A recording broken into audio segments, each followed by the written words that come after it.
For more on the backlash on President Trump, I'm joined by Afshin Molavi, senior fellow at the Foreign Policy Institute at Johns Hopkins University. Just so much back and forth in the last few days. First, Trump came out and said all sides were to blame. Then a few days later, condemned it. And now we have this. And Elaine, you know Washington well. And in Washington, the president has such an ability to drive the national conversation. And the fact that this president is so undisciplined, that he would drive the national conversation in this direction, whether or not we know what he believes, in his heart of hearts, he has the ability to drive the conversation at a time when, there's crisis in the Korean Peninsula. We saw the flooding in South Asia.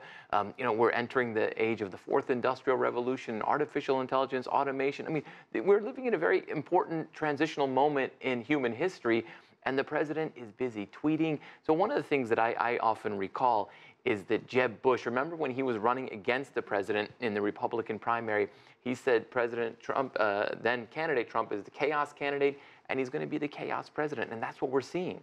This news conference was supposed to be about infrastructure. A few weeks ago, it was about jobs, it was about manufacturing. Every time there is some initiative that the president wants to unveil, it's immediately overshadowed by something else. How can he govern like that? You raise a really good point, Elaine, because the infrastructure, I think this is one of his initiatives that holds a great deal of promise. A $1 trillion infrastructure stimulus. Who could disagree with that? I mean, in fact, this was candidate Hillary Clinton's plan as well, largely. America's infrastructure is crumbling. We do need to build more roads and highways. It's a tried and true method for achieving economic growth. But you're exactly right. The infrastructure, the fiscal stimulus on the tax reform, he was also going to do that.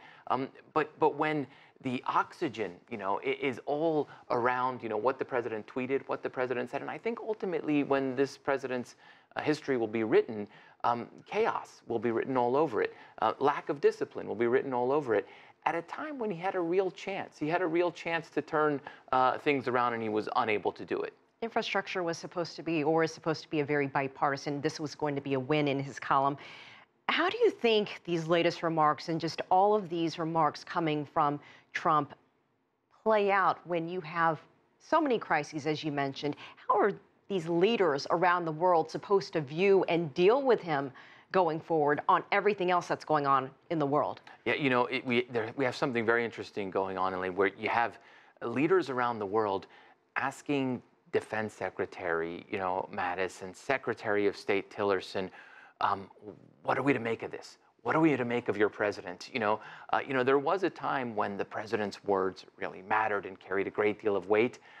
And now leaders around the world are having to ask president's envoys, did he really mean this? And what kind of game is he playing? And what's going on here?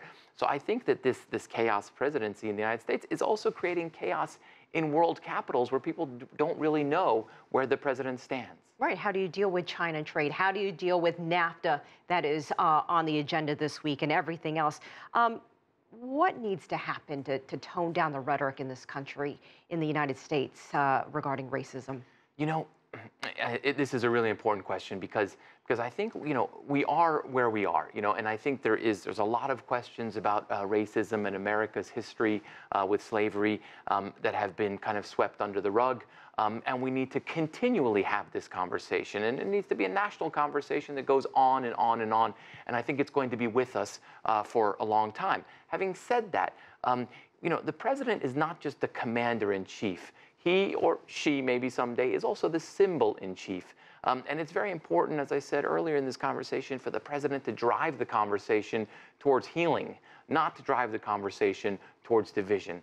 And that's very dangerous when we have a president that seems to be driving the conversation towards division. Afshin Molavi, we appreciate it as always. Thank you. Thank you.